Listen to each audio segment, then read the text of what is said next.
नमस्कार, crime report India में स्वागत है आपका। मैं हूं ताबिश हुसैन। सबसे पहले खबर आपको बिहार से दिखाते हैं, क्योंकि बिहार के दरभंगा में जमीन कब्जाने का एक मामला सामने आया है, जिसमें जो हरकत की गई यहां पर दबंगों की तरफ से, उसने सबको हैरान कर दिया है। वहां कुछ दबंग जमीन पर कब्जा करने के लिए बुलडोजर लेकर पहुंच गए, जिसका वहां रह रहे लोगों ने विरोध किया। इसके बाद तो जो दबंगों ने किया वो हैरान करने वाला था।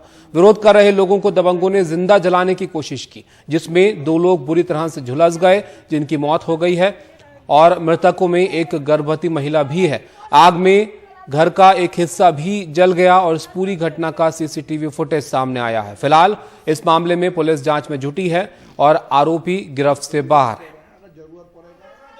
संजय झा जी का मकान है पुराना, उसमें वो रह रहे थे और पता चला कि एक शिव कुमार झा नामक व्यक्ति जो अपना दावा इस मकान पे कर रहे थे, एक जेसीबी लाके इसको तोड़ने लगे। इसी के क्रम में इनके घर वाले कुछ घायल हैं, डीएमसीएच में भर्ती हैं। अब नेक्स्ट कानूनी कार्रवाई इन लोग पर की जाएगी। इस मामला कोर्ट में भी है और बिना कोई लीगल अथॉरिटी के एकाएक तोड़ने जेसीबी के साथ है, और जैसा पीड़ित लोग बयान देते हैं उसके आधार पर कानूनी कार्रवाई की जाएगी। हमारे सहयोगी मनीष कुमार हमारे साथ जुड़ गए, उनके पास चलते हैं। मनीष जी, इस घटना के बारे में एक तो आप जानकारी दीजिए, और दूसरा, सरकार सुशासन के दावे करती है, ऐसे में दबंगों के इतने हौसले बुलंद हो गए, कौन ये लोग थे, क्या इनके बारे में पता चल पाया? ताबिश, ये लोग स्थानीय लोग हैं, ये स्थानीय भू माफिया हैं, और जो सुशासन की पोल ये खुद ही खोल रहे हैं। प्रशासन की कितनी चलती है या प्रशासन की कितनी इन लोगों से मिली भगत है, जो आप देख सकते हैं कि किस प्रकार से वो पूरी घटना को अंजाम दे रहे हैं। पहले मैं आपको बता दूं, ये घटना 10 फरवरी की है, 1 सप्ताह हो गया, लेकिन जो मृतक हैं ये इनकी जो संख्या है वो दिनों दिन बढ़ती जा रही है, क्योंकि जिस प्रकार से घर में आग लगाया, लोग घर से आग उससे बचने के लिए निकलने लगे तो उनको चाकू देखकर उनको घर के अंदर बंद कर दिया। और मैं आपको बता दूं, दरभंगा में ऐसी 2 वारदातें, अलग अलग वारदातें हुई हैं, और दोनों घटनाओं को भू माफियाओं ने अंजाम दिया है। और सवाल यह है कि क्या ये लोग पुलिस के पास गए थे, प्रशासन को खबर थी? दोनों घटनाओं में प्रशासन को खबर थी, लेकिन चूंकि प्रशासन की भू माफियाओं के साथ मिली भगत होती है, इस घटना में भी जो विक्टिम फैमिली है वो बार बार इस बात को एलेज कर रही है कि प्रशासन के सामने गुहार लगाने के बावजूद किसी प्रकार की सुरक्षा की व्यवस्था नहीं की गई, और उसके कारण जो है भू माफियाओं का मन इतना बढ़ा हुआ था कि उन्होंने इस घटना को अंजाम दिया। इस घटना ने एक तरह से आप कह सकते हैं कि न केवल नीतीश कुमार के सुशासन के ऊपर एक बड़ा सवालिया निशान खड़ा किया है, बल्कि स्थानीय प्रशासन किस प्रकार से भू माफियाओं के साथ मिले हुए हैं उसका भी एक जीता जागता सबूत पेश किया है। ताबिश। शुक्रिया मनीष जी। और जाहिर तौर पर बड़े सवाल इस घटना के बाद खड़े होते हैं। जिस तरीके के दावे सरकार करती रहती है, राज्य सरकार करती है कि कानून व्यवस्था बेहतर हुई, सुशासन की बात वो करते हैं, ऐसे में इस मामले की गंभीरता को आप समझिए कि बुलडोजर लेकर जो दबंग है वो पहुंचते हैं, और जब लोग विरोध करते हैं तो घर में आग लगा दी जाती है।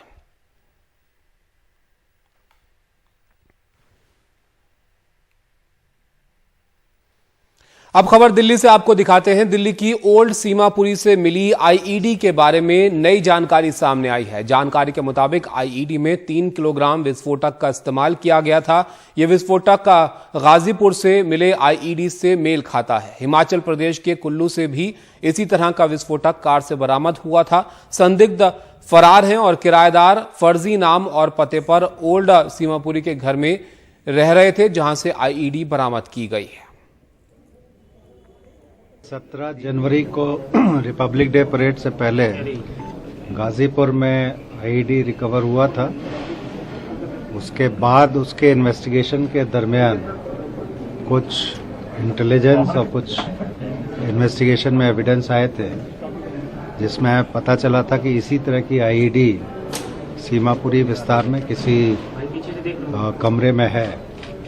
उसी को डेवलप करते हुए कल वहाँ पे उसको रिकवर किया गया है और न्यूट्रलाइज किया गया है। इन सभी इन्वेस्टिगेशंस में चीज़ें जो निकल के आ रही हैं ये है कि जो इस तरह की आईईडीज़ हैं वो पब्लिक प्लेसेस में ब्लास्ट करने के लिए तैयार की गई हैं, और इनका जो दूसरी जगह भी आईईडीज़ रिकवर हुई हैं उसमें काफ़ी हद तक सिमिलैरिटीज़ हैं।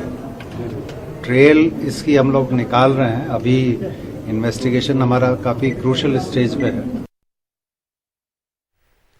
मुकेश हमारे साथ है ज्यादा जानकारी के लिए। मुकेश, ट्रेल जो है पता लगाने की कोशिश की जा रही है, लेकिन गंभीर मामला है। क्या इसके पीछे मंसूबे जो है इनके रहे और क्या इनके बारे में जानकारी मिल पाई है जो संदिग्ध है? देखिए, जो पुलिस जांच कर रही है उसमें अब तक ये बात सामने आई है कि जो कुल्लू में एक गाड़ी के अंदर विस्फोटक मिला था जिसमें आईडी लगी हुई थी, वैसा ही विस्फोटक और वैसी ही आईडी सीमापुरी में घर में मिली है। इसके साथ में जो गाजीपुर फूल मंडी है वहां भी इसी तरह का विस्फोटक और आईडी मिली थी। तो तीनों जो आईडीज हैं तीनों में सिमिलरिटी है और बिल्कुल एक जैसी हैं। तो पुलिस का कहना यह है कि ऐसा लगता है कि तीनों आईडी को रखने में और बनाने में जो एक मॉड्यूल है उसका ही हाथ है। तो पुलिस को काफी हद तक इस मॉड्यूल के बारे में जानकारी मिल गई है और जो लोग इसके पीछे हैं उनके बारे में उनके नाम उनकी पहचान भी पुलिस को मिल गई है। पुलिस उनको पकड़ने की कोशिश कर रही है। जो सीमापुरी का मकान है जहां से आईडी मिला है, इस मकान में कुछ लड़के किराए पर रह रहे थे, लेकिन पुलिस के पहुंचने से पहले ही वो लड़के वहां से भाग गए और मकान का ताला बंद मिला। हालांकि पुलिस ने बाद में मकान खोला और अंदर से बैग मिला, जिस बैग के अंदर 3 किलो विस्फोटक था जिसको एनएसजी की टीम ने डिफ्यूज किया है और 8 फीट गहरा गड्ढा खोदकर उसको डिफ्यूज किया गया। तो काफी बड़े पैमाने पर विस्फोट होता अगर ये आईडी नहीं मिलती और दिल्ली में काफी बड़ा नुकसान होता। लेकिन चाहे गाजीपुर मंडी का मामला हो या फिर सीमापुरी का मामला हो, दोनों ही मामलों में पुलिस ने आईडी और जो बॉम्ब है पूरा वो रिकवर कर लिया है और इसमें जो आरोपी हैं उनकी तलाश की जा रही है। जी शुक्रिया मुकेश आपका सब जानकारी के लिए। तो आरोपियों की अब तलाश यहां पर की जा रही है और 8 फुट गड्ढे में इस आईडी को जो है निष्क्रिय किया गया है।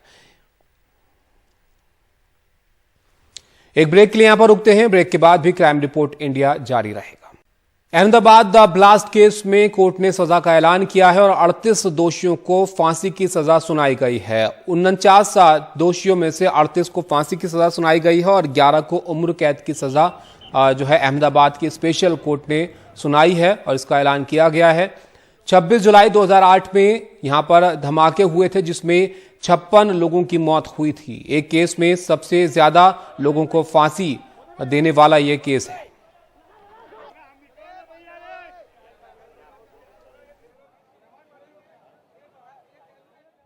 टोटल 38 एक्यूज जो है उसको ऑनरेबल कोर्ट ने मृत्युदंड की सजा की है और 11 एक्यूज जो है उनको लाइफ टाइम की सजा की है और टोटल 2,85,000 का फाइन किया है टू ऑल दी एक्यूज और एक्यूज नंबर 7 जो है उसको 2,88,000 का फाइन किया है। 1 लाख का कॉम्पेंसेशन जो भी गुजर गए हैं उनके वारसदारों को देने का ऑर्डर किया है। 50,000 रुपीज जिसको गंभीर इंजर्ड जो भी हुए थे उनको देने का ऑर्डर किया है और 25,000 रुपीज जो भी है वो जिसको सिंपल इंजरी हुई थी उसको देने का कॉम्पेंसेशन का अवार्ड हुआ है। यूएपीए एक्ट जो है इसके अंदर जो टेररिस्ट एक्ट जो है वो टेररिस्ट एक्ट के अंदर ये सभी एक्यूज को सजा की है। क्राइम रिपोर्ट इंडिया में इसी के साथ फिलहाल इतना ही। बाकी खबरों के लिए आप बने रहिए हमारे साथ। खबरों का सिलसिला लगातार जारी।